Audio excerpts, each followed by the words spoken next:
Newcastle United are victors over Palace with 5-0 victory at St James's Park. Next up are the villains. Aston Villa on Saturday. Can the Toon keep the momentum going? Find out right here on Toon Tactics TV, folks. Brilliant from Shea. And now Murphy could take on the shot. Fabian Shea away.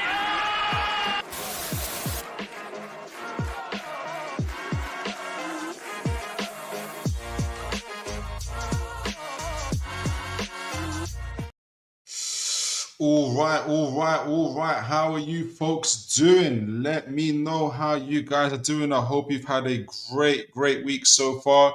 We're obviously entering into Palm Sunday, Palm Easter holidays right now. We've got a long weekend here in the UK. We've got Good Friday off, and obviously Monday as well. So for all the folks that are celebrating Easter, like myself, or happy Easter to you guys, and I hope you guys have not only an incredible break, but also get to celebrate our Lord and Savior.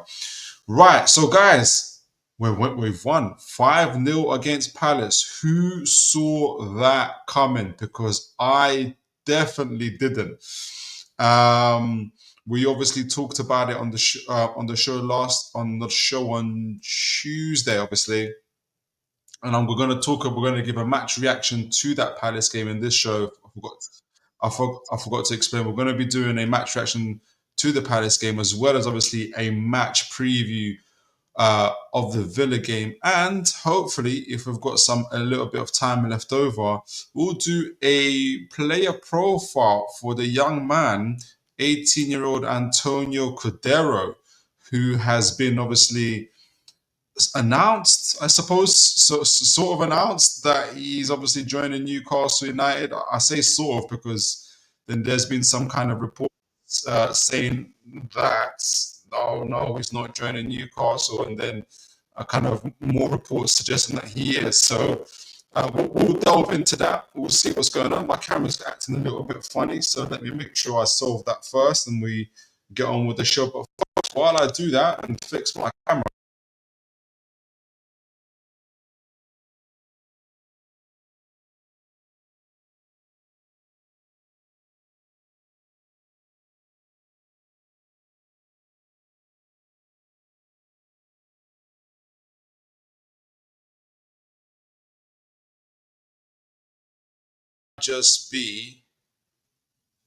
I think that might just be our best game of the season so far. But let me just get my diagrams and my labels together and all of that before we start, so I can show you. Let's do whilst I do the match reaction. Where is it? We'll get the match reaction going.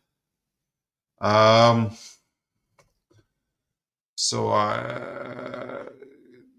while we're doing this, guys, do let me know who your man of the match is. Who impressed you the most? Do let me know. So, okay, let's get this show on the road. We talked about in the match preview, which I thought was important, and because it was mentioned before, and that is how Palace love to set up their box midfield, and this is our passing. So let me show this part. Here we go. Before I get into the passing stuff, we know that they like their 3-4-3, and we know that Palace love to also get into kind of create that box midfield where you would see whoever is in a double pivot. Obviously, this time it was Lerma and Hughes, and they'll create a box midfield with the two tens, or the two tens in front of them, Eze and Sarr, and how they'll try to outnumber obviously the midfields that they're working with. So how important it was, therefore, for our centre backs to push up and to make sure they join they join in with the midfield in order to make sure that we're not outnumbered. And boy, did they do that. And you might ask me, why am I starting off with that instead of like talking about the goals, talking about everything else? For me, it was a key part in terms of how I think it was a key part in how we went on to kind of go on to win the match. So if you see here, Dan Burn, obviously at centre back, you can see his heat map. This is obviously from left to right. And the red hot part, yes, obviously in our end, but also right up to the halfway line. Essentially, he was playing and spending the majority of his time, and he would have been pressing up towards Sarr and ensuring that Joe Linton wouldn't be outnumbered. So Joe Linton would be free to press towards Lerma or towards whoever had the ball in the other end. And we know this because if you look at Joe Linton's heat map, he was a lot more freer to advance even further. And you can see him pushing up here as well. So that was really, really good to see. On that left side, Barnes as well. Obviously here, he spent a lot more time on that touchline, creating that width as well. And that was the second part that really, in my opinion, that caused absolute havoc to Crystal Palace's lines. It disrupted their lines with the way our centre backs pushed up against their number 10s, allowed and freed up Joe Linton to press up towards their pivots and towards their in Lerma and in the defensive lines. It allowed also Barnes to the likes of Barnes on the left side to press up on the halfway line, push Munoz back as well. And it totally disrupted their lines as well. And we were really strong and effective in that. Similarly, again, if we look at Shaw, if you see Shaw, obviously his heat map is a lot more in our defensive line, but also right up to the circle line as well. You can see that circle, that patch of red right there. That's him pushing right up to that centre forward line as well, where either Mateta or Eze were. I wonder if I had some stats to show just how many times specifically Shaw would have made tackles on Eze or Mateta, and how many times Dan Burn was making tackles against Sarr or Lerma. I'll be really interested to see that. But again, similarly, it would have allowed him freed up. Got to take these guys off. Everybody's heat maps coming up. Let me take these guys off. So that's Shaw's. Similarly, I wonder if you can see. So Bruno would have been in a more advanced area, but I think it's Tonali. If we're looking at Tonali's heat map, he's also supporting our centre backs there. But you can see his heat map also he's been freed up a lot more to advance on the right hand side, pushing up against Eze, pushing up against Hughes, similar to Bruno as well. Bruno was a little bit more reserved, interestingly, if I can say that, maybe covering up for Tonali a little bit, maybe in a little bit different kind of way, but Tonali was absolutely everywhere, and yeah, this kind of way, this kind of pushing up allowed us to really push Crystal Palace backwards. And this is what we'll see in terms of for instance, this is our average positions, and it comes out in our average positions. Obviously, this is from down, so it's been from up going down, 22 being Nick Pope in the goal there. And if we see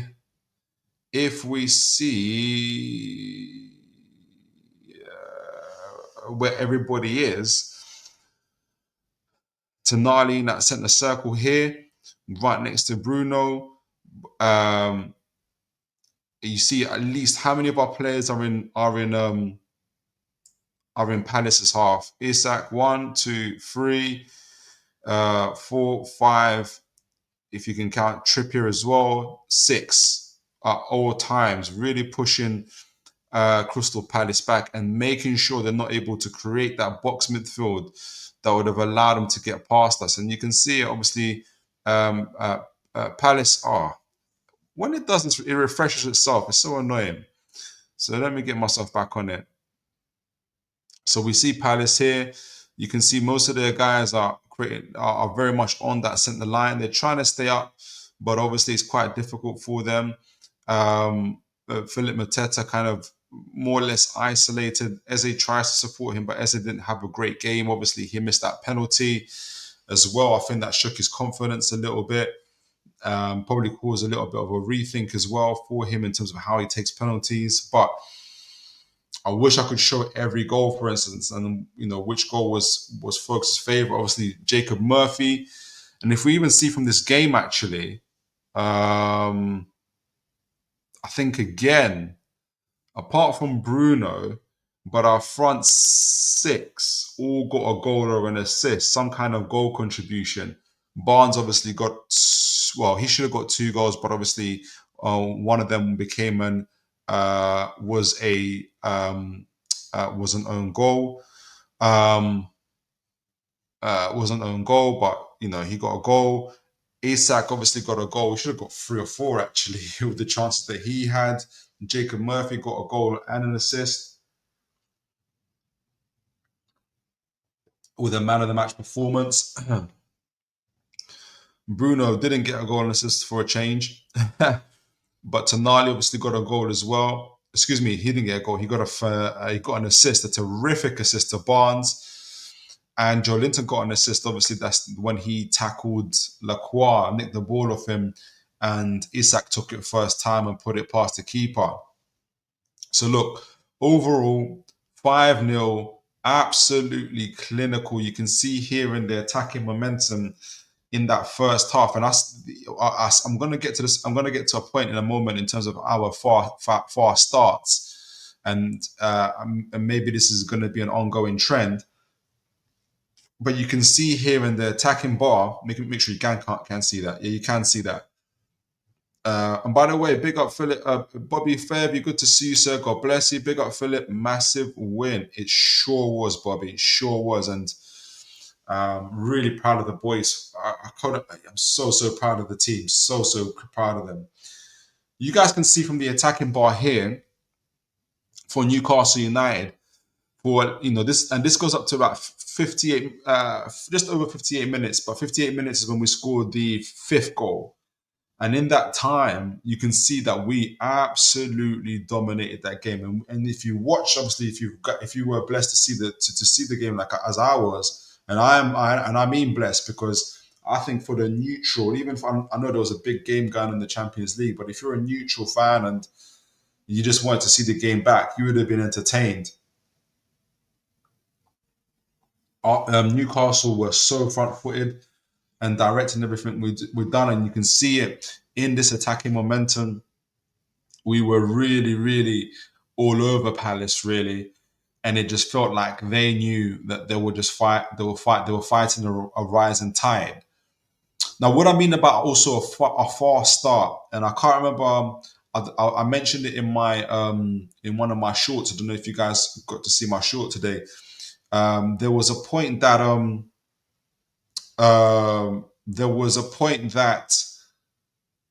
DB on X made about James Bunce, and that is he, with the help of obviously with Eddie Howe, the way Newcastle's players, and I feel, I don't know about you guys, I feel it and I can see it. They look fit, man.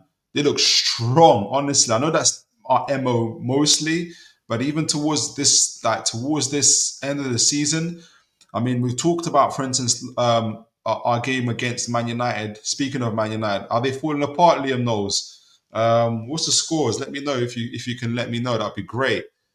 We spoke about Man United. We spoke about that Man United game. If you guys remember, I think it was in the 93rd, 94th minute when Tonali took the ball from our end, literally from our end, and drove it all the way to through Man United's midfield. Had about 2 or 3 Man United players chasing him. That's in the 94th minute. And, I felt that level of fitness, that level of strength in the Palace game. So what DB was saying in X was that, he's kind of feeling about how this is I'm very much paraphrasing here, and what I took away from it was that the way this is a lot to do with James Bunce's influence, and obviously it's clear that him and Eddie Howe have aligned and integrated really, really well. and it seems like it's a Newcastle's plan, if you can call it tactics, to really go really, really hard in the first 45 to 60 minutes, win the game then, and then essentially for the next 30 minutes or so just control the game and sit back, which we got to do we saw against Leicester, we saw against Crystal Palace. We got to make changes early. Typically, if you watch Liverpool games, they're like that. We've got to make changes early. We've got to do it against Man United as well. So is this a sign to come? Is it going to be Newcastle United? And that's a sign of an elite club when you got that kind of level of ability to know you can take over and run a game within the 60 minutes, and then also then sit back for the next 30 minutes because you've essentially got your 2-3 goals and the game is won and you can make a substitutions. If Newcastle can create that level of and consistency within games, that's how you can compete on all four fronts in all competitions and rotate your squad and keep everybody fit and prevent injuries. If that's the plan, I'm fully on board with it. And it was just really, really good to see. And I'm just wondering if let me just see actually before I go back to it, as I'm talking about it, what did we do against, for instance, let me see, what was our attacking momentum like in the previous game against Man United? Did we kind of similar, not too bad, although we could have scored four. We kind of took over in the second half. Took over in the second half, but there's a lot of dominance here, and Man United is just different, isn't it? They're losing. Let me see. Someone said they're losing. I'm gonna get to that in a moment. Leicester just a really poor side. We scored all our 3 goals in the first half. We got to rest after that. Essentially, second half it was a rest. What did we against Brentford? Was a lot more closer affair. It was a little bit more up and down. You can't do it in every game, but it'd be so interesting if we are indeed kind of being able to do that. If we're going to be just hitting teams, going full throttle for the first 45 to 60 minutes, and if we go 2-3 goals up, essentially we just sit back and just absorb the pressure, then bring on players and rotate and keep it going. That'll be exceptional and really a sign of a good team, an elite team. But let me know what you guys think of the match. Let me know who your man of the match is. There's so many for me. Tonali, I thought, scored an exceptional goal, up and down all day. Barnes again playing really, really well. But while we think about that, let me just read through your comments. Liam Knowles is keeping us updated on the Man United game. What's going on? 3-2. Is it 3-2 to Leon? 10 men came back from 2-0. What? Where's all that heritage gone? I thought the heritage is not kicking in. Feel sorry for Wilson getting negativity, but he comes on when we start to cruise. Less killer players on the pitch to provide for him. Well, exactly. We were talking about it, Liam. The contract renewals in the last show. And forgive me, I forget if he was there. And I was saying, people were saying, "No, just let him go, get rid of him, and stuff like that." Me personally, I don't see the need for him to be let go of. We're not gonna make any money from it. We're not gonna make any money. Camera's acting funny. I might just take off my camera if it continues. I just use my laptop camera. But we get no finances from it, and he's still got enough, like you said, to come on and do a decent job for us. And to also, I think if Wilson stays, we're bringing another striker anyway with a right wing forward as well. If Wilson stays, that allows for that new striker to come in, be better than, but it also allows for Osola to go out on loan, which is the plan. This is what you call effective, efficient, elite squad management. So I don't see any issues with it. I don't have any problems with it. Liam Knowles Pentaleon. Is it Pentaleon? About to be 4-2. Is it 4-2? Oh my word. Oh gosh. No wonder everybody's, and there's gonna be some I know there's gonna be some cooking sessions on rival channels today as well, for sure. What a day to what is gonna be. I can I can only imagine some real kind of meltdowns going on. But guys, let me know who your man of the match is. And as always, it's so difficult to pick because all the players have been playing so well. Isak, by the way, I didn't mention it. Isak was relatively. He had 3 or 4 chances, and obviously he did score a goal. Um, he's not at his best, despite this. We know that, but I still love the fact that he's in. He's still in and around. He's still taking. He's still getting chances, and he's still kind of making himself available. I think that's really important. This is our pass map together with our average positions, and you can see that typically, obviously, we know that Shaw and Byrne were pushing up really high up to the centre line here as well, making sure that the Crystal Palace number 10s were away. You can see the thick lines, which is the passing maps. You can see that we created a lot of width around the Palace, around the Palace midfield, and stretched them and really disrupted them, so they weren't able to create that box midfield they really wanted to do. In our main midfielders, you can see with Livramento holding that width, it allows Joe Linton to go a lot more central and be behind Barnes and support him and protect him, but also be around Tonali. So you got our 3 main midfielders, Bruno, Tonali, and Joe Linton right in the middle and taking real authority over that middle. And it just didn't allow, with Dan Burn pushing up and Shaw pushing up, we really disrupted them. They had no choice. It's so interesting that there's literally no one passing lane to Isak. I find it hard to believe that Isak didn't have one passing exchange with anybody. So, if he did it, I know there wasn't many, but it's incredible. And you can see this is just briefly the Palace one. You can see this is from right to left. You can see, a lot of their guys are in their box here. Richards and Lacroix, centre back. Hughes and Lerma are here.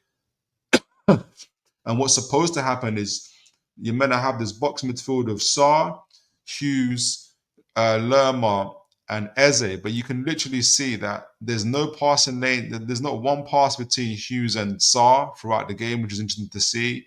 Very few between Lerma. In fact, there is no passing lanes between Lerma and Sarr either, Lerma and Eze either. So we just didn't allow them to connect in their passes either.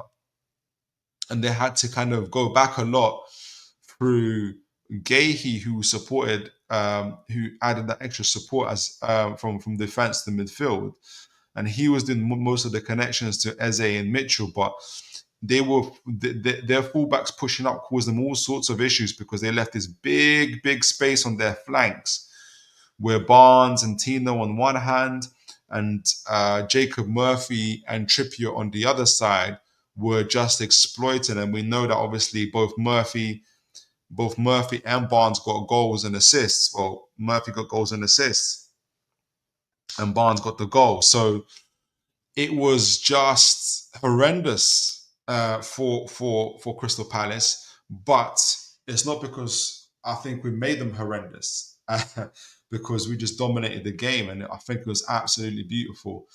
I'm gonna give. Who would be your man of the match, guys?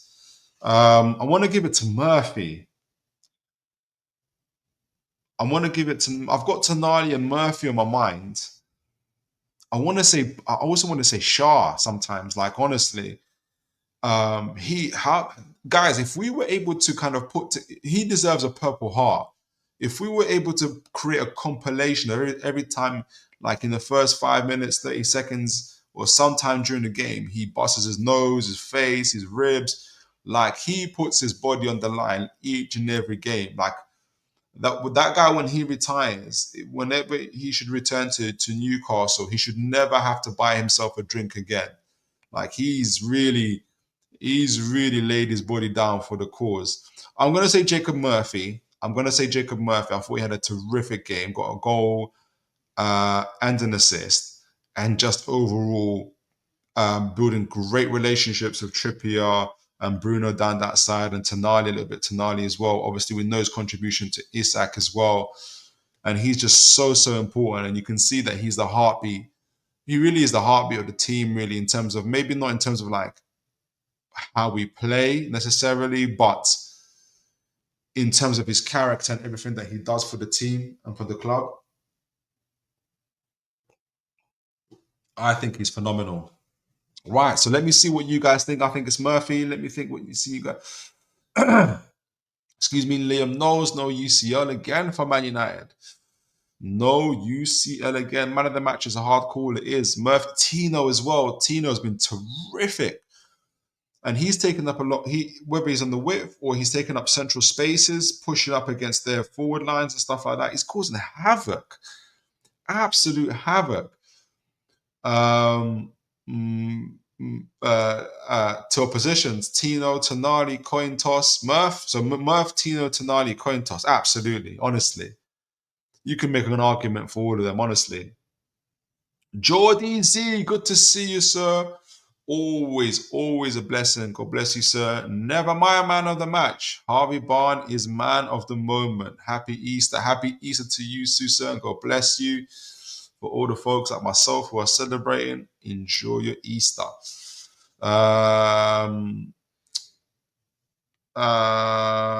Jordy Z, Shaw is our best goal-scoring defender since Philip Albert. And you know what? That's a good comparison, actually. I'm not comparing them, but like, man, I remember those days. He's absolutely phenomenal. Right, so, guys, that victory, before we go on to the Aston Villa game and we do some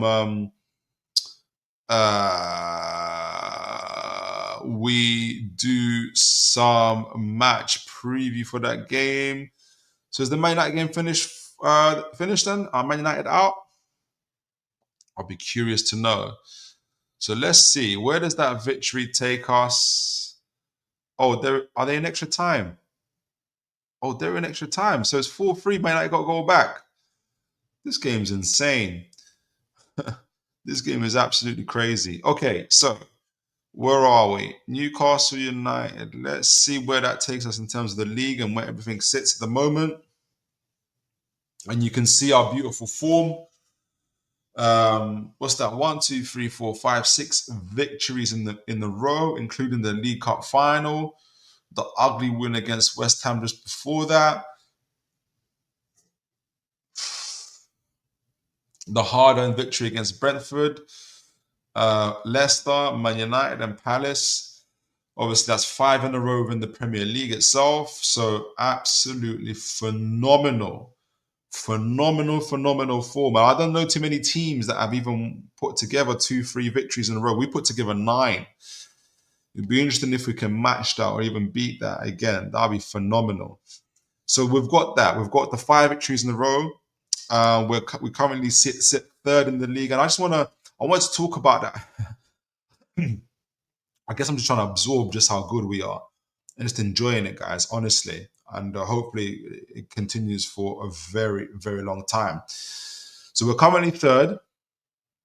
We've now obviously had our game in hand. We've earned our game in hand in terms of we earned our victories leading up to that game in hand. We've won all the games that we needed to, and as a result of that, obviously we played 32 games on our level in terms of games with everybody else. But as a result of that puts us on how many points? 59 points. Puts us in third with 2 points against Nottingham Forest.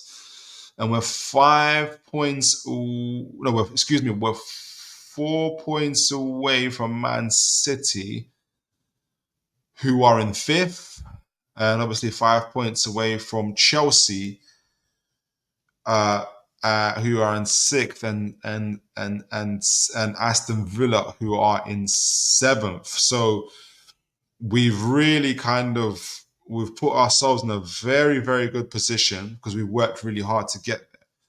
We've got 21 goal difference. We've got a better goal difference we've got a better goal difference than everybody below us. Better than Forest, better than Man City, better than Chelsea, a lot better than Villas. So we're deservedly the third best team in the country at the moment.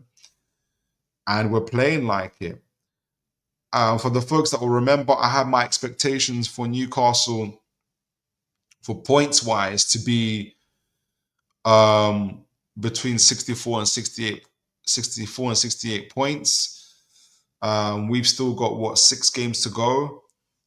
I think we're very much on record to get ourselves there, to get those points and possibly even more.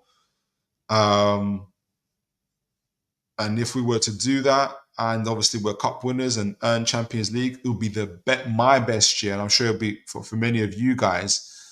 Like this is the most successful year for me as a Newcastle United fan, which would be absolutely incredible. Still a long way to go, but it's good to see. It's good to see what is happening at Old Trafford, Liam. Let's just have a quick look. What is happening at Old Trafford? It's 5-4 to Man United. Oh my word! I spoke too soon. I said, "Where is their heritage?" And it's there. It's coming. It's coming through for them. What an insane game. 5-4 to Man United. 7-6 on aggregate. It looks like it's still playing. It's not full time just yet. This is absolutely crazy. Wow. And congratulations to Spurs for getting through to the semi-final. Absolute congratulations to you guys. Wow. Absolutely unbelievable stuff. And I'm looking forward to us doing something similar in the Champions League. So let's speak about Aston Villa. I'm going to give a quick overview on them, form and everything else. And then I'm going to do a scout report of when they drew 2-2 to Liverpool. I can't remember right now the date of when that happened, but it was showing the scouting report when I looked through it. And obviously I choose Liverpool because Liverpool, last time I did Bournemouth, I think in terms of playing style, Liverpool are the closest to us in playing style. Someone might ask and say, why don't you just review our previous game against Aston Villa when we won 3-0 at St. James's Park? And my main reason for not doing that just yet is because you'll know that Duran was sent off like in the first, 5-10 minutes.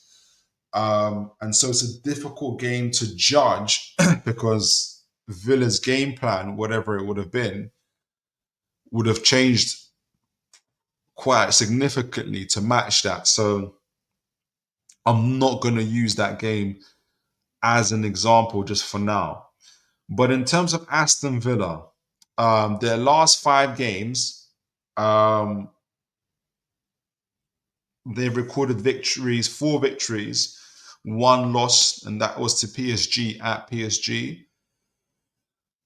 And obviously they beat them at their grounds, although they lost on aggregate, which resulted in them obviously going out of the Champions League, as we know, a couple of days ago now. I'll touch on that game in a moment in terms of what that could mean, what impact that could have on Aston Villa, both from an emotional and psychological kind of motivational level. We will find that out.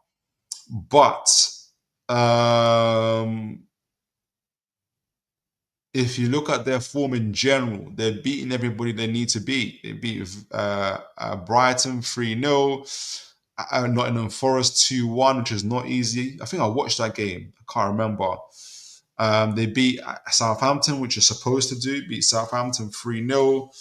And this is all while playing FA Cups, playing Champions Leagues, and in the League Cup as well. So in my opinion, they've actually handled the pressures of Europe, domestic trophies, and the league a lot better than we did, obviously, in our season a couple of years ago now, or last year, excuse me. But that's okay. It's a learning experience for everybody else. And we're looking in hindsight. We are now aware that obviously we haven't been able to buy a first team player in free transfer window. So it's, it's forgivable. And despite all of our injuries, we still managed to finish 7th. We're unlucky to go into Europe. Anyway, so they're in good form, Aston Villa. And if you look at their key players and look at their squad and what's happening, and I'll show ours in a moment because we're doing a little bit better. But obviously, Rashford joined them from Man United in January. So some of these goals and assists, he's got 3 assists and 5 goals, so 8 goal contributions so far. I'm sure a lot of them obviously are during his time with Man United, but fine, he's got those. Jacob Ramsey's on the left. He's got 3 assists and 1 goal. Asensio, who joined in January, got 1 assist and 3 goals so far, which is good for him, which is a good return. And Rodgers, who I think is their main threat from an offensive point of view, and he's got 7 assists and 8 goals, 15 goal contributions. I think he's absolutely magnificent, and he's probably the one guy from their squad that I would take. And obviously Tielemans, who I rate highly, really, really highly, is their deep lying playmaker. He's got 6 assists and 2 goals. Onana's got 2 goals himself. But they've got a choice. They've got McGinn and others who can play as well. So they're doing really, really well. And their backline of Konza and Mings and Maatsen and Cash is pretty decent. They've got, I think, Maatsen is fighting it out with in that left back spot. I can't remember. Is it with Garcia as well? Martinez is a world class, or I think he's a world class goalkeeper in my opinion. He's won the World Cup. He's won the Copa America. He's been in big tournaments and done big things. For me, he's a world class goalkeeper. So they've got a really, really good team. And obviously, we're often kind of compared to each other because we're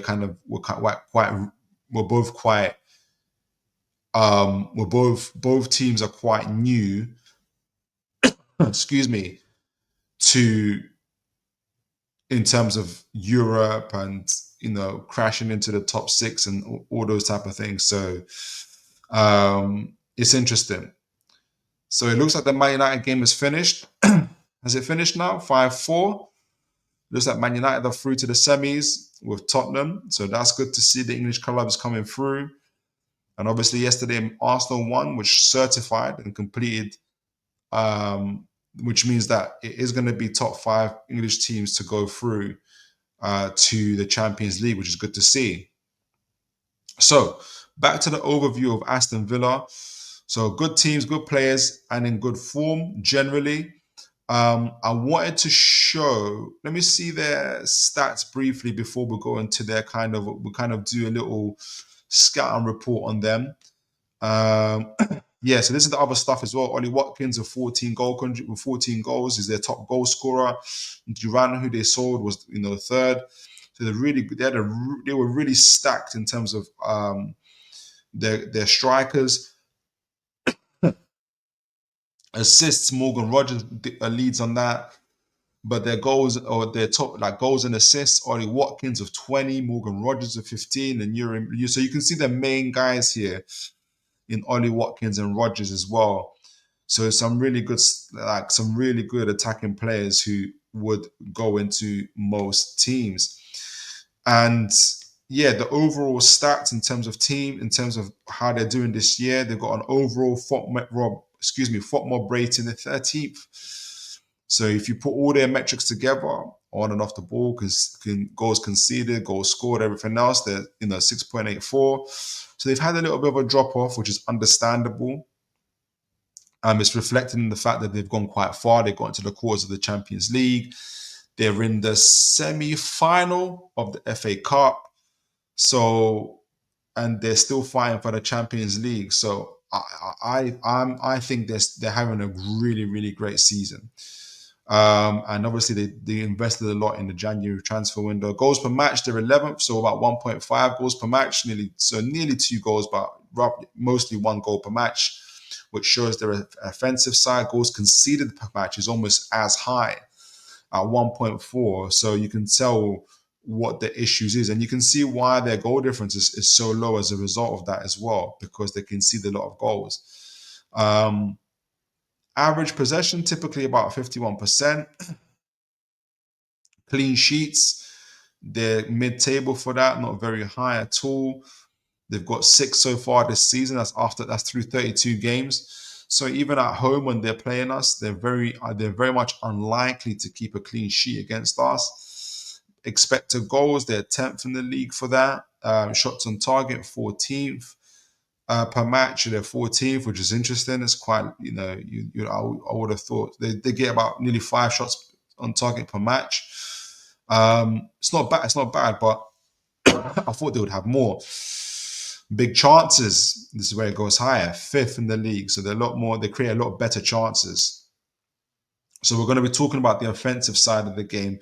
They also they're 4th in the league for missing big chances. And that's where maybe their problem is at the moment as well. Accurate passes per match, they're 10th. So pretty mid-table in terms of that. Accurate long balls per match, 17th. Accurate crosses per match, 18th. Touches in opposition box, so they're 9th. I like looking at touches in the opposition box because for me it reflects a team's dominance in the game. So if you've got very limited touches in the opposition box, it's probably an indicator that you're not doing very well in terms of dominating other teams. Having said that, they're 9th and we're 8th, which is interesting. So that's something to improve for both teams. XG conceded, they're 11th, again pretty mid-table with Southampton and Ipswich 1st and 2nd. Where are we in this? How many shots do we concede?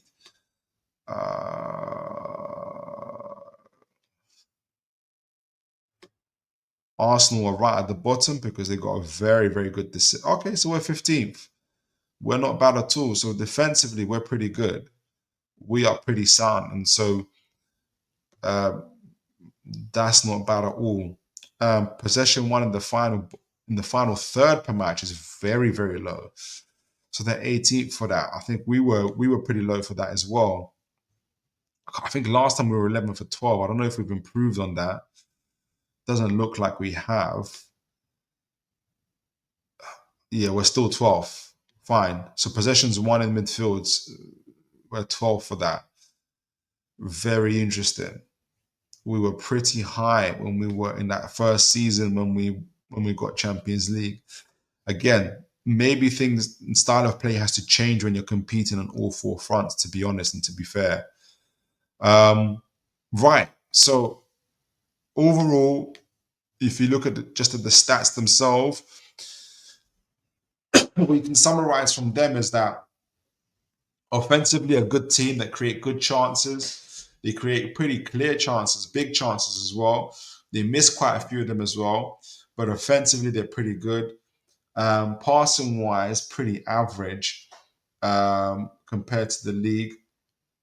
And defensively, with room to improve, they concede a lot of goals, nearly 2 goals per match. They concede nearly as much as they score, which is the problem for them. And maybe this is why they've dropped off a little bit in the league even though I say a little bit because obviously they're still very much in the race, very much in the hunt for Champions League spot, and they've played more games than that. Well, I think they would have played about more games than us possibly so far this season. So they've handled, like I said, cup competitions in the league pretty well, in my opinion. So I think Newcastle will definitely get chances. We'll talk about a little bit more of that in a moment as well. I think we're very likely to score as well and do pretty well. So, like I said, I wanted to look at the 2-2 game that Aston Villa had to do a little bit of a briefer scout report. I've chose Liverpool because I feel like we're the closest to them, or they're the closest to us in playing style. The game we had, I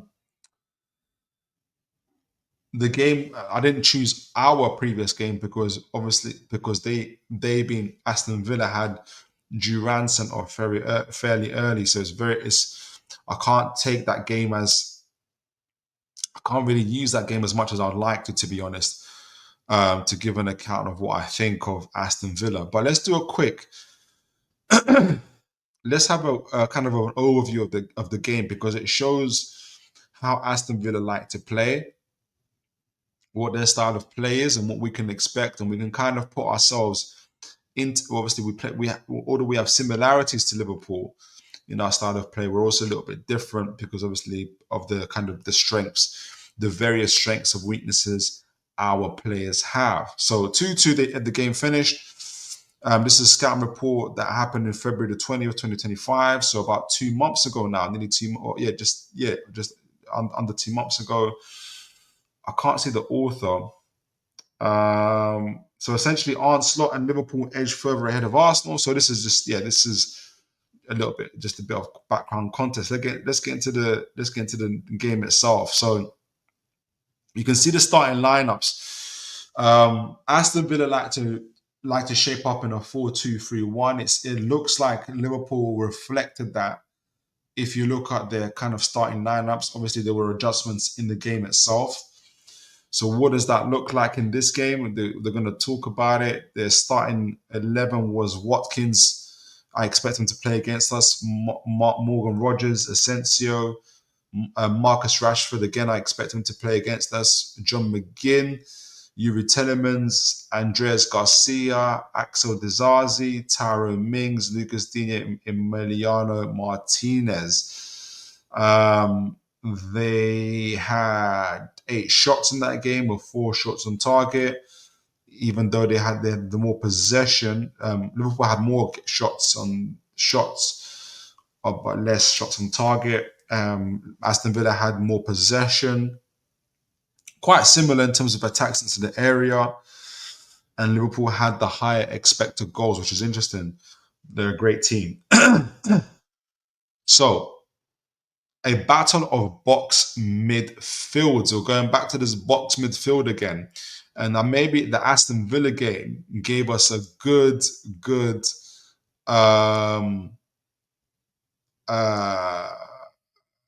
the Aston Villa game gave us kind of a prep for this because we know that Aston Villa like to play in the box midfield. Josh, good to see you, sir. Josh, Toon Army Philly, good bless you, sir. Cheers, hope you're well. I am very, very blessed, sir. Very blessed. Great to see you, sir. Just doing a scouting report for the Liverpool game. For the Liverpool game, for the Aston Villa game, but I'm using Aston Villa's game against Liverpool to do that. So, a battle of box midfields. Aston Villa normally set up in a 4-2-3-1 shape. We talked about that with Morgan Rogers and Marcus Rashford as wide attackers. So those are the guys that keep their width. But as you'll see, especially with Morgan Rogers, he likes to go from outside in, so from right to left. He'd be an exceptional right wing forward for us. But they try to keep. That's how they try to keep overloads with their with their fullbacks pushing up as well. And they talk about this. So Marcus Rogers as wide attackers. So Morgan Rogers and Marcus Rashford as wide attackers, and Marco Asensio operating as the number 10. So Marco Asensio operating as number 10 behind Ollie Watkins. Obviously in that 4-2-3-1, Rashford at the top, Asensio behind him, the two number 10s in Rodgers and Rashford just behind them as well, but they also act as almost like as wingers on the sides, but also they can come in at individual points depending on what side they attack, and the fullbacks will push up as well. So you see that. So you see this. So Rodgers quickly moved inside. It's Marcus Rashford. Morgan Rodgers. Rodgers quickly moved inside from right. However, to work as a number 10, this created spaces into which Mark Andreas Garcia would push forward and deliver crosses from out wide. So you can see here, Rodgers pushes in. Garcia hits that space on the flank as well. So that's where we're going to have to be very disciplined on that side. So that's the same side as. So they're on the right. That'll be our left. So that would be Tino Livramento, Bruno, and Jacob Murphy's side. No, and Barnes' side. So you expect for obviously a big battle with Tino Livramento and Rodgers, or even Garcia when Rodgers goes inside. Both Tino and Burn are going to have to be in a lot of communication as to who's marking Rodgers when he drops inside. It'll be obviously typically Tino, or sometimes even Tonali when he just behind him here. And with Garcia, it will either be Barnes or Tino, depending on what on the particular moment in the game. So they would have to be very, very organized. If Newcastle can stay organized and can kind of be very clear about who's marking who and stay on top of that, we'll be able to hit them on the break, because you can see the space they create. When Morgan goes inside like this and Garcia fills in that space, look at this huge space that is created here with this that's on this flank here, that we can really, really exploit if we're disciplined and we know what we're doing. So, and you'll see further on in the scouting report, that is the weakness for Aston Villa. That's a lot of the ways how they concede goals in the first place as well. So they're going to talk about it in this report. We'll move on as well. Quick hello to Mighty Mag. Good to see you. God bless you, sir. And happy Easter. Evening, Phil and Josh, and I hope you are well. Very, very well. Very, very well. So that's Aston Villa in terms of how they on that particular side. So left back Lucas Digne. So this is going to the left side on this side. Where on the this is how they're playing against Liverpool. Left back Lucas Digne still look to overlap from deep and target the space. So doing what Garcia does as well, to target the space behind Mo Salah, who remained high and really positioned himself alongside the rest of the midfield onto midfield in the Liverpool block. So Salah doesn't do too much defending. He stays mainly high up. That's different to Jacob Murphy. So if, on that right side is obviously Jacob Murphy for us, where he is a lot more defensively disciplined, and that's where again, even though, like I said, we have a similar playing style to Liverpool, but we have different players and we've got different strengths and weaknesses. And that's where you got the difference. So Jacob Murphy here will be coming back to support on that right side Trippier with Tonali as well. So it's very similar to what Rodgers does here. Excuse me, to what Tino, the guys that be doing on the left side, will also have to be very disciplined about what they do what we do on the right side. We have to be disciplined on the left side. And so whether it's Jacob Murphy coming back to make sure that he's marking Digne, or communicating with maybe Tonali who comes out, or for instance on Rashford, I think Trippier obviously will be making sure that he's got a handle on Rashford. Jacob Murphy will be supporting, making sure that Trippier doesn't get done by any overlapping or underlapping runs from Digne. You'll see Asensio trying to connect with them as well. So Tonali would it be Tonali on that right side? Yeah, Tonali will be on that right side, or Bruno, depending, but mainly Tonali will be on that right side to make sure, again, that we got a handle of making sure that Asensio isn't able to connect with those guys as well. And then even those physical battles, again, I fancy Tonali to dominate Asensio as well, but Rashford's got a lot of pace, so we have to make sure that we support them, and it'll be interesting to see what, obviously, Fabian Shaw on that side, highly experienced, making sure that he follows for any kind of anybody trying to overload the box as well. So that's interesting. Left back, Lucas Digne still looked to overlap. I talked about that from deep and target the space behind Mo Salah, who remained high and really positioned himself alongside the rest of the midfield unit in the Liverpool block. Liverpool also started in a 4-2-3-1 formation with Ryan Gravenberch and Alexis McAllister in a familiar double pivot. And slightly off topic, but this could also be something that Newcastle do going forward. When I was thinking, because I've been thinking about the Mateus Cunha situation quite a bit. Obviously, we've announced through one of our top tier journalists, Craig Cope, that we've put him as one of our main targets, and I've been thinking about how we get him to play with Gordon, with Isak, and with either Murphy or the right wing forward as well. And I can definitely see us playing in a double pivot with either Bruno and Joe Linton, or Tonali and Joe Linton, Tonali and Bruno, with Cunha ahead of them in that kind of similar role that number 10 role as Asensio does for Aston Villa in that 4-2-3-1, with ahead of him Isak on the left, Gordon, and on the right, Murphy or whoever the new right wing forward would be. So that's a tactical flex. You want to be able to have that sort of tactical flexibility. Like Liverpool, who predominantly play 4-3-3, but were able to reflect Aston Villa and be able to match them. So I kind of see where that's what allows us to do. Because even in that report by Craig Hope, he made a big deal about why Newcastle are targeting Cunha, and that's because of his versatility that he's able to play in quite a few positions. So yeah, like I said, a bit of a tangent, but it's kind of giving me a vision for the future for what Newcastle, what we're trying to do. So Liverpool also started in a 4-2-3-1 formation with Ryan Gravenberch and Alexis McAllister in the familiar double pivot.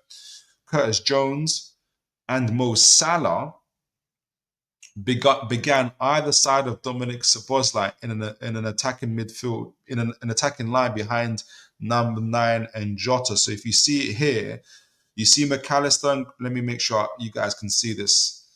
So very similar to us. Again, you can already see they've got that 3 in the back, Liverpool, with the 2 in front of them there.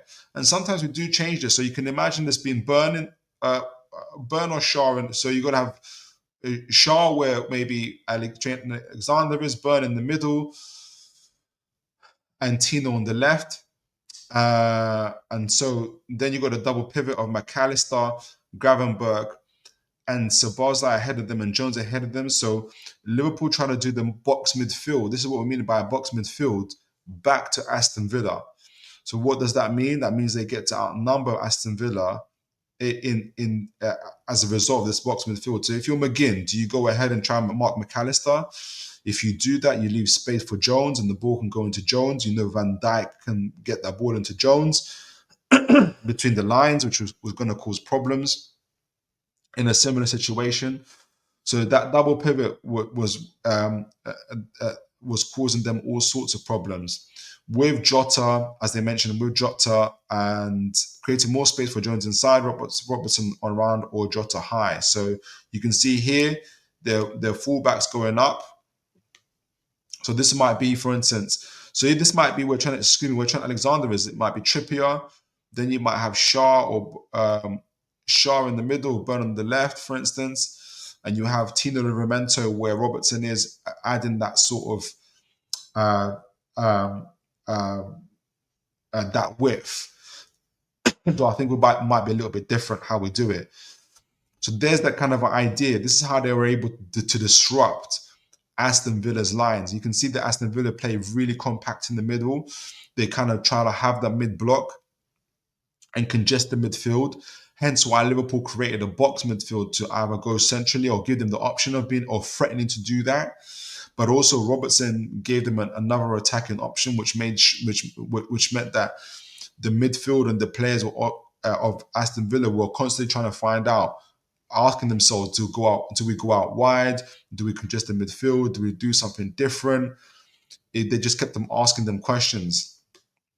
And I think Newcastle will do the same. You can imagine with our midfield of Tonali or Bruno pushing up. Joelinton, you can see, is playing a lot more centrally as well. It'll be Tino adding the width. You see Barnes probably a little bit ahead, and you'll see Isak maybe dropping in as well, kind of adding extra players as well in and around the box. With where Szoboszlai is, it'll probably be Bruno Guimaraes again, adding more bodies into that midfield and making sure that we're able to hold territorial dominance in that midfield, which would be very, very important for us.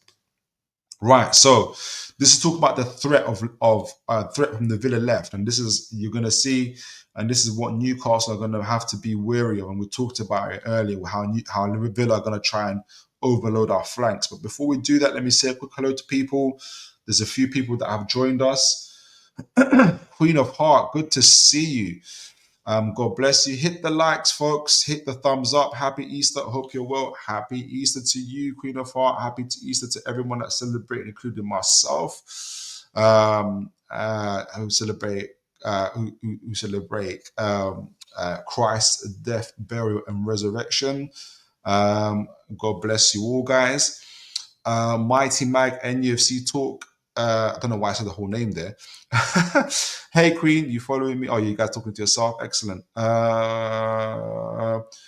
Mighty Mag. No, we just have a very good taste in channels. Oh, thank you, guys. Appreciate you. Geordies always do. I 100% agree. All right, Queen of Heart. Aston Villa could challenge us in such a positive... Sorry. Aston Villa could challenge us in such a positive way, and if done correctly, it will give Newcastle a workout. Hope that makes sense. So, yes, essentially, if you're saying, give us a workout, so keep us sharp. Essentially, we're not going to be taking the game for granted, and probably prep us for the end of the season. I think that's what you mean, Queen of Heart. I hope I got you right. So good stuff from everybody else. So let's talk about this threat from Villa and what they're about. Let me get, folks, just give me 10 seconds. I'm going to get a drink of water because I just realized I finished my bottle. So just 1 minute, guys.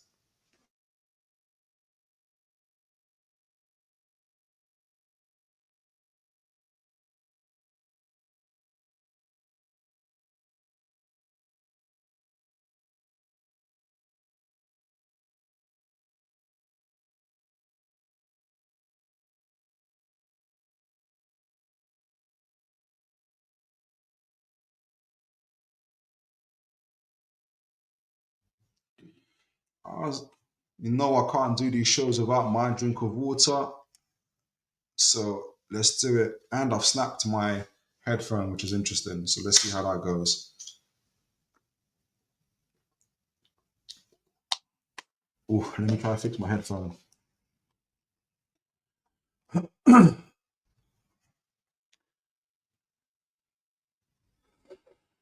So let's see. A threat from the Villa left. So despite the two teams' similar attacking structures, Villa's forward play deferred. So for the folks that just came in, I'm doing a scout report of Villa's game against Liverpool, which happened in February. I'm using Liverpool because I feel like we're very close in our. We have a very similar style of play. And I'm not using our game when we won 3-0 at St. James's Park because if you guys remember, Villa went 10 men down after Duran got himself sent off fairly early. So it's quite difficult to analyze that game. So this gives us a good idea. So threat from the left. This is what Newcastle are going to have to look out for. Obviously, away at Villa. So despite the two teams' similar attacking structures, that being Villa and obviously Villa and Liverpool, Villa's forward play deferred slightly. So how did it defer? How is it a little bit different? Liverpool defended with a deeper back line inside their own half. And you can do that when you've got Van Dijk and Konate. You can take that risk. So the home side required more delicate combinations to break through. This usually came on the. So I don't know if we're going to be. I wonder if that's an approach that you guys tell me. Do you guys think that Newcastle will defend quite deep, or do you think we'll kind of press quite high as we did, or kind of be a lot more front-footed, as we were a little bit against? No, we were against Crystal Palace. I think we've got. I say a little bit because we're so balanced. So we can be very kind of attacking and high pressing, but then we also get back in numbers. Let me know what you guys think. Do you think Newcastle will take a front-footed approach, or the opposite? And this is at Villa. This Liverpool are playing. They're giving Villa respect, and they're kind of by defending quite deep. So their home side require more delicate combinations to break through. This usually came on the left, on the Villa left, where Digne continued to overlap. So that's their fullback, Digne on that left side. He's overlapping. He continued to overlap, largely unchallenged by Salah. So Salah is not going back to defend and to support their Liverpool's right back, who I think would have been Trent, right, from deep. So on that side for us would be Jacob Murphy. I do not believe. In fact, I want to go as far as I want to say I am certain that Jacob Murphy is going to be tracking back. He's not going to have the luxury that Salah does, which is where Salah can stay up the pitch instead. That'll be very different. So initially, Rashford and Asensio combined on the left, but Rodgers swapped over. So initially, Rashford and Asensio obviously they're number 10 in behind Watkins. Initially, Rashford and Asensio combined on the inside. So Rashford sometimes it goes on the inside as well. But Rodgers swapped over for a period. So even Rodgers would come in on that left side as well. So you can see the overload in this picture here. You've got Rodgers, Watkins, Rashford, Asensio. All of these guys are trying to flood that Liverpool back line. Salah is not coming back to defend. So you've got kind of like essentially on that side, you've got 4 Liverpool defenders against 4, maybe 5 now Villa attackers. Now, who is trying to come back? I think it's either Gravenberch or Szoboszlai to try and defend against Asensio, with Salah staying on the other, obviously high up as well. So maybe that's the price that Liverpool are willing to pay and kind of take that gamble. I don't think that would be an option that Newcastle will do. For us, maybe it might be Isak. Right, so he was joined by Watkins and Villa. So Asensio commanded, but Rodgers swapped over for a period, and he was joined by Watkins and Villa's attackers, totally committed to this part of the pitch. So they were fully on that left side of the pitch, Villa. One subtle combination. So I wonder when they do that, when the ball breaks for us, right? When they commit all their attackers like this, and this is what makes Villa a bit susceptible on the break, because when they commit all their attackers on that left side, it's a high risk, high reward, because obviously the reward is if they get a goal or they can get a corner if it doesn't work out, what have you. But if they get it wrong and the ball breaks, say Watkins gets tackled, you got a whole heap of space on that left side that could be exploited. Again, if Isak is wise, which I'm sure he will be, tactically smart, he will plug that gap, for instance, or whoever will plug that gap and be ready to receive the ball once we're ready to go. And if we're thinking about where Newcastle's threat's going to come from, it's probably going to come from a counter-attack. So one subtle combination released the unattached Digne to cross for Watkins, who ran into the box freely. after linking play to head the hosts in front of the in front at the stroke of half time. So Digne was free because nobody was marking him. The overload worked. He was able to cross the ball in, and Watkins was able to head it in. So that's how Liverpool went behind. So Liverpool then were, in their response, started targeting in behind because obviously because of how Villa like to press, and we're going to talk about that as well. There's going to be another way that Newcastle can possibly get a goal. So let's see. You've got a few folks in the chat though. Josh Toon Army Philly. Yes, I agree, Kunafar. I think we win this game and we are almost guaranteed Champs League. Whoa. I really hope we do get Champions League. Hey, Josh Toon Army Philly. Hope you're well. Villa can easily press us if we don't prepare and hold the defense. The back five is vital. The back five is vital, in my opinion. Yes, it is. It is. Villa style is different. It is different to us. And sometimes styles make fights, don't they?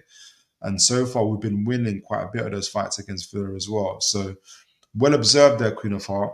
My Mag, would you lads take Rashford if Villa send him back and Man U cover part of his wages? If you're asking me, my Mag, I wouldn't take Rashford. I think he's not better than anyone on our front line. I'm not sure he adds to our team. I think he's inconsistent. I think there's a bit of I was talking about this with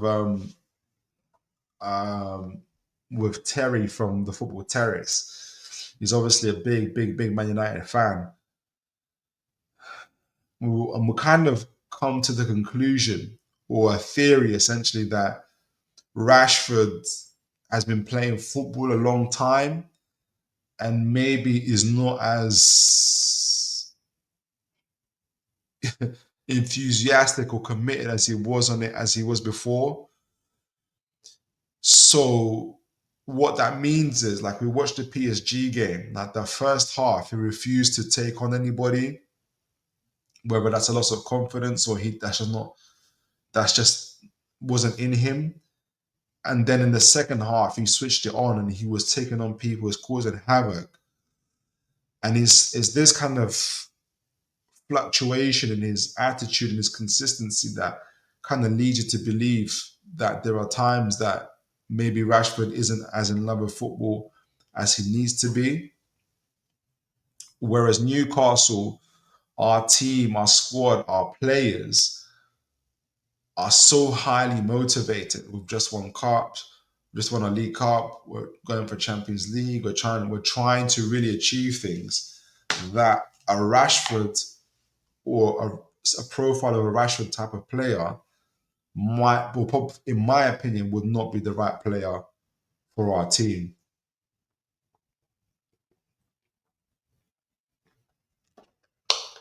So yeah, that is my opinion on Mr. Rashford. Wilson, Mighty Mag. Wilson is past at though, Philip.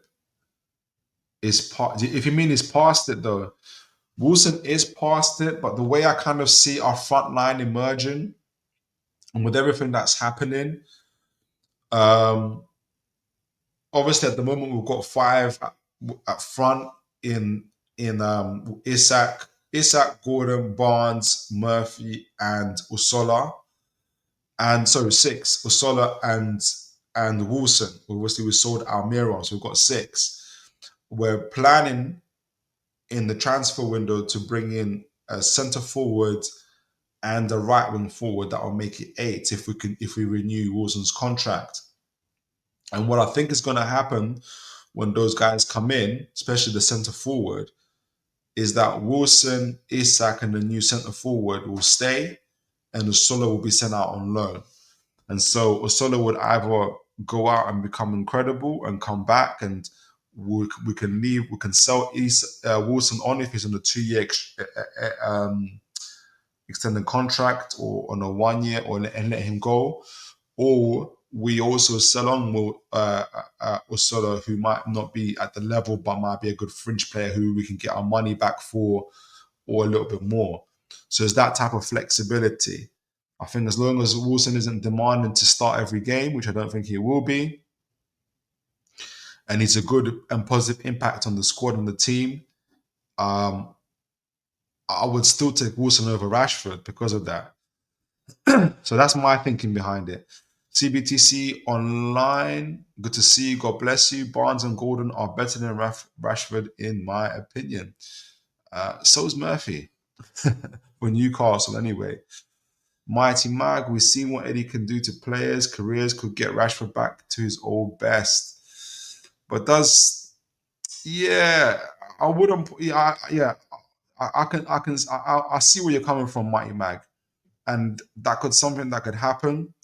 But does Eddie Howe wants to, I would imagine would prefer to invest into a young player who wants to do well. So some of the guys that we've been linked to, Mbuemo, Asanjao, Madueke, Tyler Diblin, guys that haven't won anything or want to be part of a big team, haven't had that chance just yet. Apart from obviously Madueke is a big team, so it's a bit different. But rather than a Rashford, who I think it's almost like a different type of battle. You're trying to make him fall in love with football again, in my opinion. I don't know if that's the wisest way to spend this time. TBC agreed Rashford's the brand isn't helpful to what we are building. Yeah, I agree with that. Queen of Heart. But would you want old best, or would you want evolutionary? I know what I would want. That's a great question. I think it would depend, Queen of Heart, of where you think our squad is at. So, for instance, if you're Chelsea, who have a very young squad, they probably would want old and best because of the experience they need. They need leaders. They need guys to guide the younger players. Or would you want evolutionary? So I would assume I assume Queen of Heart, correct me if I'm wrong, you might be thinking of a younger player, project player. I think what would suit us at the moment in our front line is a evolutionary player, is a young player. But to help that player develop, he needs guidance, not just from Eddie Howe, but also from other players. Like your Wilsons and others as well, and Isaacs and Gordons. So I think someone like a Wilson's more free to do that, in my opinion. Whereas like an Isak and Gordon, they're great ability, but they're still learning and growing themselves. So I think you need a mixture of all those things. And at the moment, Newcastle have a very good mix of those players. Even Real Madrid, for instance, I know they just got knocked out, but they've got a really good balance of players. They've still got Modric, who's like 40 years old. They still kept Carvajal, who's in mid-30s and stuff like that. But then they've also got like a middle layer of players who are like 25 and 26. And they got a younger lot, like 21 and under. So I think that's what Newcastle are looking for, which is to kind of, I snapped my headphone. And that is to keep that kind of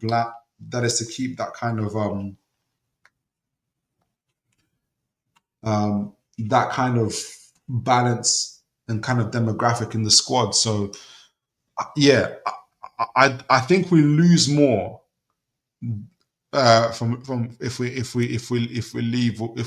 we just let Wilson go, in my opinion. But I think it's a great topic for debate. So let's find out the second way how Liverpool. Excuse me. Let's continue. So we talked about how Aston Villa were overloaded on that left-hand side with Rashford, Asensio, Digne overlapping, Morgan Rogers joining on that side as well, creating these 5v4 situations. And because Salah wasn't coming back to support, it created a 5v4 situation which allowed Digne to overlap, unmarked, send a cross in, of which Mr. Ollie Watkins was able to head in. So as a result of that, that teaches us in terms of Newcastle going forward into that game. I don't think Newcastle are going to find themselves getting caught like that, because Murphy is not Salah. Murphy's going to come back and defend. So in turn, Liverpool in this game were able to, how they responded was by targeting in behind. And you can see in this picture here, Aston Villa playing with a quite a high line, and people make a lot of things about the high line. But let's see. This report talks about why Aston Villa keep it, and how Liverpool were able to target in behind that back line, behind that line. I also think, going back quickly, when Villa do overload on that left-hand side, trying to create this 5v4 situations, that they also leave themselves huge gaps on that left-hand side as well. So if you're Isak, or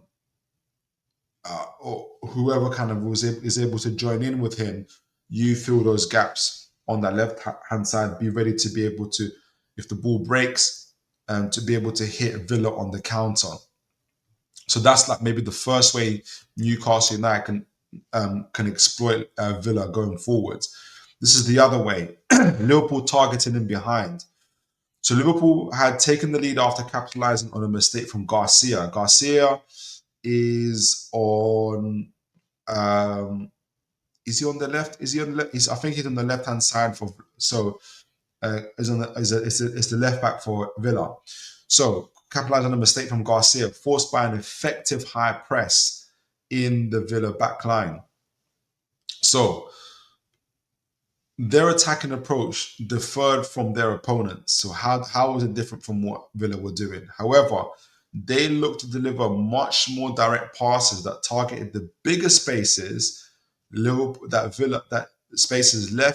left in behind their much higher back line. So Liverpool went direct, and this is where our similarities are with Liverpool. We've seen how we did this against Palace. We were super direct against Palace, and this is, you can see from this picture. Make sure you guys can see this picture. Yeah, you guys can see that. I think this is Robertson. Yeah, it is Robertson. You can see him on the line here, and he hits a direct ball over the top for Jota to go in. You can see Villa's back line. So it's talking about it here a little bit more. Sorry. So Jota was particularly threatening when running in behind. So Isak is going to be doing this, or Barnes needs to be doing this. Gordon's really, really good at this. And if it wasn't for Barnes' exceptional form, I think Gordon will be playing. But look out for him. If the game remains tight, maybe after the 60th minute, you might see Gordon coming on to cause damage. So because Villa's central midfielders, so Jota was particularly threatening when running in behind, especially when the gap widened between the fullback and centre back. So where did the gap widen? It widened right here between, I think it's Garcia and the fullback here, and the centre back here. You can see Jones is pressing up. This will probably be Joe Linton. And just behind him will probably be Isak. Obviously, in this case, is Jota. But you can see this is where the gap has been created. And this is where Liverpool Robertson was able to exploit that. So you might find Tino Livramento not necessarily always having to take on his fullback, but just having a look up and seeing if there's a run on and hitting the ball directly and doing that instead. So because Villa's central midfielders tightly marked, Liverpool convert. So because Villa's central midfielders tightly marked. So let me see. So Jota was particularly threatening when running beyond, especially when the gap widened between the fullback and centre back. We saw that here. So because Villa's central midfielders tightly marked, Liverpool's converted number 10s. So that's Jones and Szoboszlai. Number 10s closest to the ball, see McGinn on Curtis. So McGinn was marking Curtis in the example below. So that's McGinn on Curtis Jones here. In the example below, the fullbacks had to be ready to jump into the wide areas. So that meant that Garcia had to go out wide here. McGinn went up to against Jones, and this created this huge gap in the middle that centre backs couldn't mark. This provided ideal gaps to run into and for Liverpool to then target with passes. Jota should have restored Liverpool's lead from one such moment soon after he equalised. So again, you can imagine Isak taking the place of Jota, maybe either Joe Linton or Bruno or Tonali. I think it would be Joe Linton that's on his left side, taking up this position here, forcing McGinn to follow him, forcing McGinn to follow Joe Linton, Isak getting into that gap in behind, Tino Livramento pushing up, forcing the fullback to meet him, and then creating these type of gaps here. And this is the reason why, even though Villa score lots of goals, they concede lots of goals. And this is why their goal difference isn't very, very high. And this is what's causing them a lot of problems as well. So I can see Newcastle definitely exploiting these things. Let me get a drink of water. So Liverpool made changes in the second half. Liverpool's second half changes. In the second half, Liverpool... Oh, thought I missed it there. Right. So in the second half, Liverpool committed an extra body forward to their attacks, working numbers between the lines, far more dangerous central combinations. So it sounds like Liverpool turned into a 4-3-3. They went from a 4-2-3-1 to a 4-3-3. So you can see now, instead of just having Jota and or Szoboszlai, Gravenberch joins the attack, with Salah and Jones going out wide, stretching the Villa back line. But then you've got these three. They're trying to create these 3-3 kind of matchups with their centre backs, forcing the Villa midfielders to push back, even forcing Rashford. You see him running back here to go back, and you see these little gaps and these little spaces that are being created. So, committing extra bodies for an attack, working numbers between the lines for dangerous central combinations. The majority of their play started on the right-hand side where Salah is, which is interesting, dominating his 1v1 moments against Digne. So they targeted Digne. It'll be interesting to see which side we being Newcastle target. Let me know what you guys think. Do you guys think we'll target Digne on that right-hand side, or do you think we'll target someone on the left? Would it be Garcia with Barnes? Let me know. This eventually dragged extra Villa players over. That's the whole point, creating central gaps for the visitors to exploit. So Liverpool were able to take that kind of territorial ground in the middle. Initially, Gravenberch made forward runs into the space from deep to support alongside Szoboszlai and Jota. So that could be Tonali, that could be that'll probably be Bruno, Tonali, and those guys. Initially, Gravenberch made forward runs to the space below to support alongside Szoboszlai and Jota. Trent Alexander-Arnold would then move higher to cover this additional run, and on occasion be on the one to join.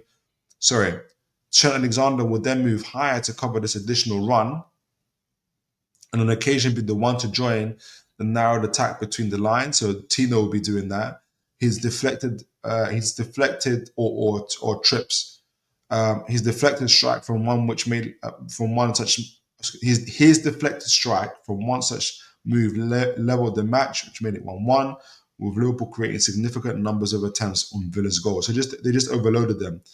They used their athleticism of their midfield with Szoboszlai, Gravenberch. Those guys are really, really athletic against, Tielemans, against McGinn, who's not bad, who's athletic himself, but Tielemans isn't as much, which caused them all sorts of problems. So then there was also kind of rotations on the right-hand side. I won't go through it too much, but this is what allowed them to kind of, nearly finished. I'll read it then. Right-hand side rotations. Alexander-Arnold and Jota were then withdrawn, so those guys are taken off with Conor Bradley. Ultimately left the game for injury, introduced to provide support from Liverpool's deep right. So Conor Bradley came on. His incisive pass found a run from Szoboszlai, again a midfielder, who unselfishly squared for substitute Darwin Núñez to miss desperately. Continued runs from out wide from Szoboszlai. So the number eights that are causing, and this is why I think Newcastle end up always kind of dominating Villa, because of the athleticism of our number eights, whether it's Joelinton, Tonali, especially causing lots of havoc. So continued runs out wide from Szoboszlai allowed Salah to rotate inside to exploit the space between Digne and Tyrone Mings, with Liverpool tweaks on the right-hand side providing a steady stream of attacking moments and locking Villa to their own half. So you can see Szoboszlai making these overlapping runs, allowing Salah to go in central. So he's got the option when Szoboszlai gets the ball, he can either do a 1-2 of Salah or allow Salah to take on his man himself. This stretched him as well. Núñez adding extra problems, and Jones as well. So you can imagine that being Isak and Tonali or Bruno. And they got the support of their fullback in Bradley, which again might be Tino or Trips. So all of the home side rallied and ended the game stronger. Liverpool created a double number of attempts on goal. It was their lack of killer touch. So there's going to be it's going to be a battle of the midfields of number eights, and kind of causing those type of overloads, and also hitting Aston Villa on the counter attack. That's going to be absolutely important for us, especially. And if Villa try to overload on the left hand side through Rashford, and they like to put Rodgers as well, and all those guys to create these 5-4 situations. You can they also create gaps on the left hand side that Isak, that anybody on the left hand side have to exploit, so we can hit them on the counter. And we can also get in behind as well. Tino doesn't always have to kind of run to the corner flag essentially to get across him. He can get the ball in early over the top.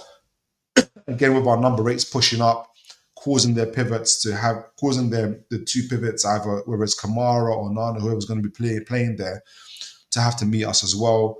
They have to come out. Their fullbacks have to come out, and that's where they create those gaps as well. So there's more than one way to kind of go at Villa. It's going to take a lot of energy, a lot of work, but I think Newcastle can do it.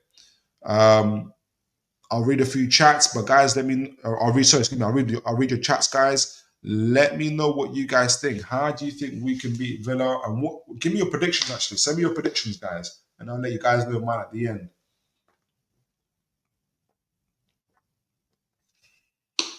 Send me your predictions. Right, so Mighty Mag, I hope Osola doesn't go out on loan and start to get some play time to play amongst. I hope Osola doesn't go out on loan and start to get some play time to play amongst the best. I deal with him coming on at half time last night. No pressure, game was done. That is an interesting part. Obviously Wilson was coming on instead of Osola. I'll be interested to know why Howe is doing that as well, but might be as well to keep Wilson fresh and keep him fit, because at the moment he's just ahead of Osola. But I take your point, Mighty Mag, but maybe they're just building up Osola carefully and steadily as well. The Villa fan, good to see you, sir. God bless you. Been talking about your team all this time. your ears must be burning. Right, so the Villa fans, so you said these little tactical pieces here are fixed now. Ever since that Palace loss, we fully went back to our original system and tweaked it a bit. Hence why we're on a good winning streak. Tough game ahead. I'll be really keen to see those tweaks as well, how they work out, because I imagine you'll have different players playing on the day as well. So that'll be interesting to see. But appreciate you, Villa fan. Mighty Mag, hi Villa fan. Yeah, everybody welcome in, Villa fan.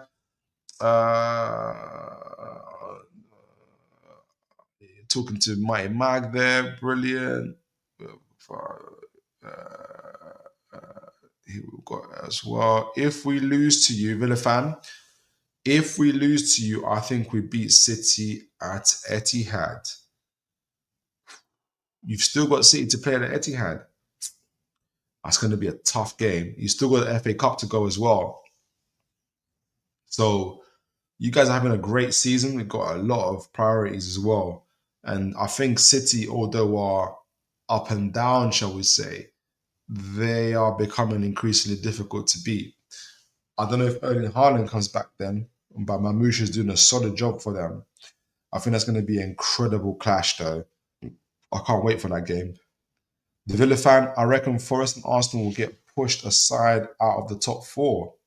Forest and Arsenal, if they keep dropping points and we keep winning games. I don't think Arsenal, probably Forest, though. That'd be crazy, though, for Arsenal to do that. Yeah, we hope we get a draw. We hope so, guys. Send me your predictions. What is my predictions? I'm seeing this game where I think it talked about how Villa like to create these overloads on the left hand side. What Watkins will push up. Tielemans will push up here, try and create these overloads. So Tielemans will probably be behind Watkins, trying to create these overloads here. Rashford will be holding the line, I imagine. I got Onana and Kamara playing. Villa fan, let me know who you think will be playing for you guys. What you think of the starting lineup? I'm interested to see. I imagine Onana and McGinn will play because McGinn played in the Champions League, but maybe not. Kamara. So it's this left-hand side, they're going to try and create these type of situations where they got overloads. Dino will be joining in. So either Rashford can come inside with Watkins and Rashford here, and Dino trying to create these overloads. You guys will be pushing up. Konza, Torres, Cash. Obviously, Mr. Rashford also, Mr. Rogers joins in, goes on the inside as well. And they try to create these overloads. So you can see here these overloads. So it's going to be very, very important that Newcastle watch these run. So Murphy, either Trippier goes out and follows Trippier goes out and follows Digne, Murphy follows Rashford, Bruno follows Tielemans. It's going to be really important. Obviously, Watkins against Shaw. Tonali watching out for either Burn or Tonali, really. Probably Burn stepping in with Tonali here. Kind of looking out. Livramento might step in. So Newcastle have to be very, very disciplined. But look, this is what I was talking about, the gaps I feel that might be created when Villa try to overload on these sides. Is these gaps in the flank. So it's going to be very, very important that Newcastle try to exploit that. So what I can see is I expect either Isak to hit this side. Depending on our rotation, how we do it. Maybe Joe Linton hits here, Barnes as well. If Villa commit, so if the ball breaks, it's either Isak or Joe Linton. Either Isak, somebody's on the side here. Isak is able to gather the ball. Joe Linton's able to, or Barnes or whatnot, kind of able to join in the attack. Or how we like to do it sometimes, when you got a free man on the right hand side, the ball goes out to Tino Livramento, who's able to carry the ball. And because he's able to carry the ball, Barnes is able to push up. Cash is going to have Konza has to come across. Torres has to come across. Cash has to keep his eye on Barnes, whilst Tino Livramento advances. Joe Linton joins in. Either here or Isak will be here as well, for instance, and we can we're able to threaten in the back here. So I think that's where we can hurt Villa. The other way as well, which we talked about, because Villa keep this high line. I personally don't see any issues with high lines. You got to play. You got to do what you got to do. It's a high risk, high reward. But there is an issue, obviously, if you concede at the rate that Aston Villa have been conceding, and have been their problem for them as well. We've got twice as many clean sheets as them at this time. So they keep a high line, right? So they got two double pivots, Onana and Kamara. Tielemans will be here. Watkins will stay up front. Excuse me. And Rodgers as well. So what Liverpool were able to do, and what I think Newcastle will have to do, excuse me, folks, trips here. I think, again, Tino's going to be absolutely key. And what's going to be key is, I don't know how good Rodgers is at doing these sort of recovery runs. He wasn't bad when we played him, but he's going to be doing a lot of running. The main thing is, can we wear out Rodgers?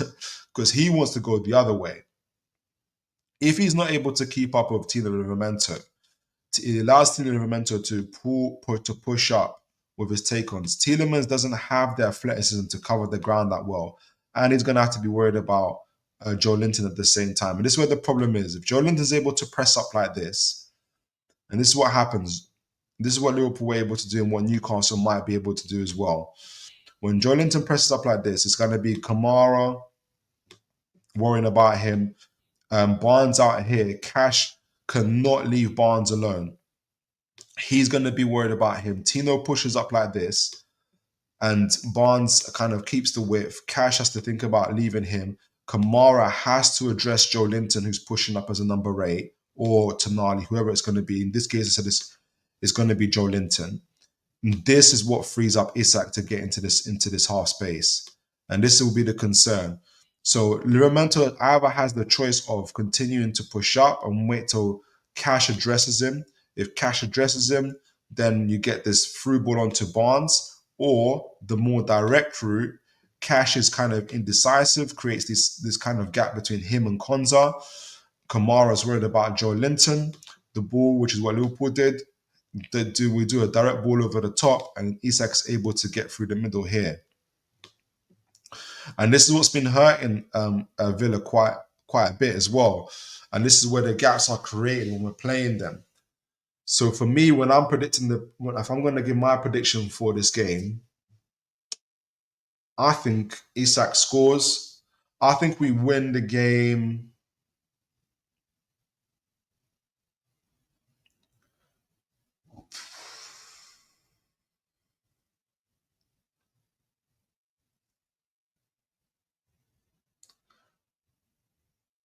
I think we can win this game. I'm going to say 3-1. I've got Isak, Barnes, and somebody from our midfield.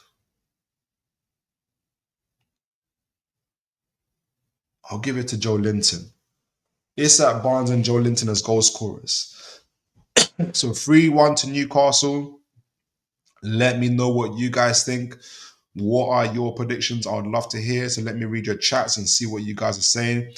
I won't be able to do the scouting report for Antonio Cordero. I'll leave that for the next show. I'm going to focus on him quite a bit. As well as Malik Chow, who's come up recently as well. So do look out for that. But let me see what you guys are saying in the chat. Mighty Mag NUFC, Villa fan, as its top 5 Champions League is going to be between News and City. I'm just glad we have some breathing space now. Yeah, absolutely. I agree with that. The Villa fan, it's an interesting one because we've changed something up in our midfield.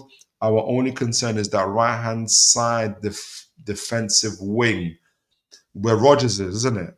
And I'm not even blaming Rodgers because I know that he's got so much to do in carrying the ball and dribbling and kind of popping up your attack. It's going to be interesting.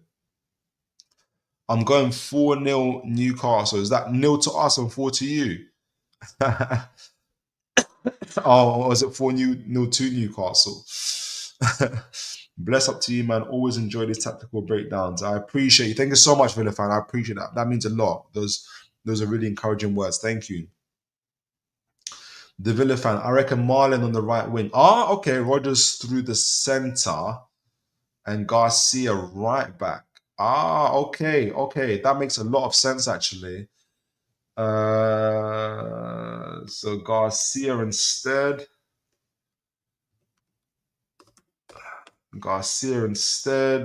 Morgan through the middle. So if Morgan's through the middle, Watkins. So who's going to be your... Oh, Marlon. You said Marlon. 1, 2, 3. Did I put too many players on? Okay. 1, 2, 3, 4, 5, 6, 7, 8, 9, 10. Who am I going to take off? Who would you take off then? Rashford or Watkins? When you say through the middle, I think that's going to be Watkins then. Are you not rating Watkins at the moment? I'll put Marlon. Okay, so we'll just see how that goes. And it's great to have options. You guys invested in that. Adrian Pickett should be a cracking game. I think it will be. It might be a stinker. The Villa fan, Kamara and Tielemans in the double pivot, and maybe Rashford on the wing. Kamara and Tielemans in the middle. Makes sense. Kamara and Tielemans in the middle. So not Onana. So you take off Onana then.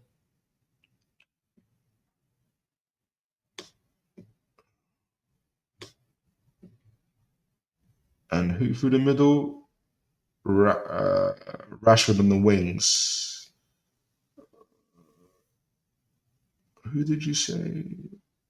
Kamara, Tielemans, Rashford. Oh, Rodgers like that. And so it's Watkins that stays up. Makes sense. Okay, that makes sense. Yeah, good balance there. Thanks for that. Thank you for that, Villa fan. Who else have we got? Mighty Mag. Villa fan, watch the space. We have Arsenal to play. Beat them, and second is on. Not getting carried away. It's good to have this focus. I love it. I love to be in this position.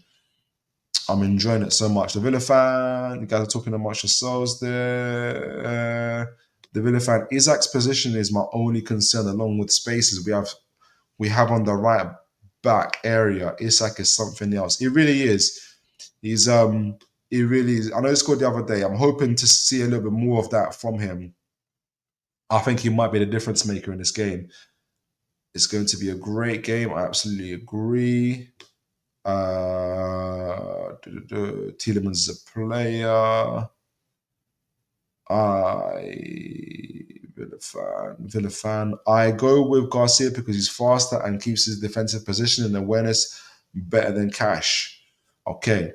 He seems to be all right. Look, he seems like a good player. Villa fan and Watkins I respect, but his form has got him benched at the moment. I think we sell him in the summer and buy Vlahovic, one of our links at the moment. Wow, you guys proper aim high. Appreciate. I love that.